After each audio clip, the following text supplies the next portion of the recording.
Hi,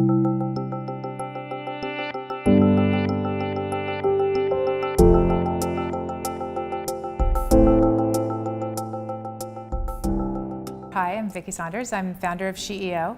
I'm a serial entrepreneur. I've done a number of companies, a couple in Europe, Canada, and also in Silicon Valley. I've always been sort of seeking a business model that was doing good and making money at the same time.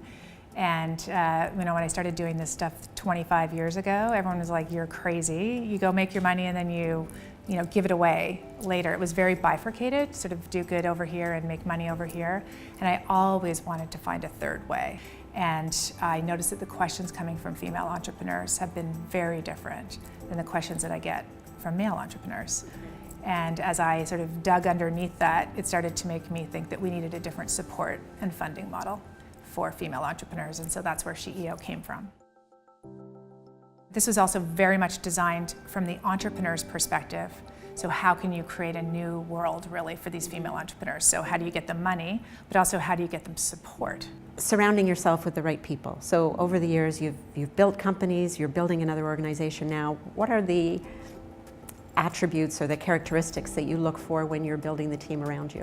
Team is huge, and I've learned over the years that culture is really important, obviously, to your company, and looking for people who have the same values. So I'm looking for deeply passionate people who care about what we're doing, number one. And then I'm looking for people who have competency in the areas, obviously, that we're looking for. And who inspired you to think that way, or was that just something innate? The earliest example I can remember is I grew up on a strawberry farm outside of Ottawa, and it was a lull during the day, and so I came up to the house and I said to my dad, "Well, I'm not going to work because you've already got too many people working in the field, and you don't need to pay me because you've already got extra people." And he just looked at me like, "Who are you?"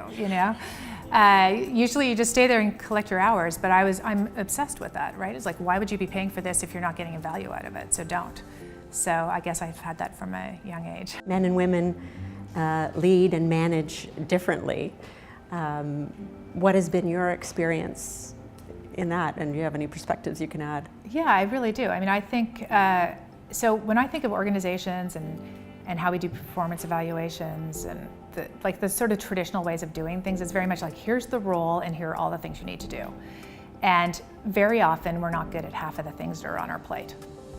And so it makes me crazy that we would create these kinds of roles. So I've always had this approach, which is, what are you amazing at? What's your mastery? What are you super passionate about? Do that.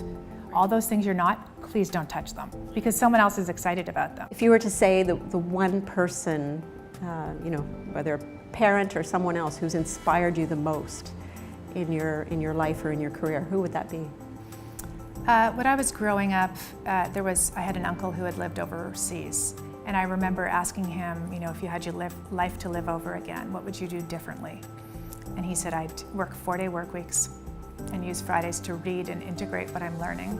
And I would force myself to take a holiday every quarter for a week to remind myself that the world goes on without me.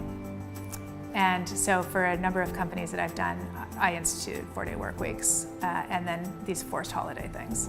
And it's really, really good, because I think we just get going so much and then we think we can't get away and it's impossible, but really the world does go on. So when we look at the whole VC funding model, do you truly think that it is truly broken? Will it take a quantum shift to be able to get to a different state, I guess? I think the venture capital model, the way it is right now, is all capital is seeking unicorns, which are these companies that get to $1 billion really quickly. And so that just, 9 out of 10 of the companies that you're investing in don't work, and 1 out of 10 does if you're successful. Like, that's the existing model. People are happy with 1 out of 10. And as a woman, I look around at other women, I'm like, would you be happy if 1 out of 10 things you did worked? Absolutely not. Like, how do you make 10 out of 10 work? That's my bar. So that is a completely different way of looking at things than we do right now. I feel like we live in a giant casino where we're constantly betting it all on red. Bet it all, like another Hail Mary, throw it out there and hope it works. Whereas I think 98% of our economy in Canada and 90% of most economies in the world are small and medium-sized business that are starving of capital because we keep betting it all on red.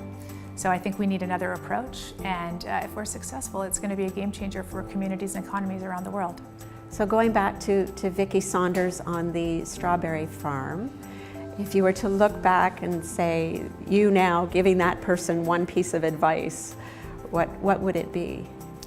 The advice I would give myself is to surround yourself with people who trust you and believe in you and encourage you to reach your dreams. And I think I probably would have taken that advice. The other advice that I'd really like to give myself is to just relax, it's all going to be okay. But I know I wouldn't have taken that advice.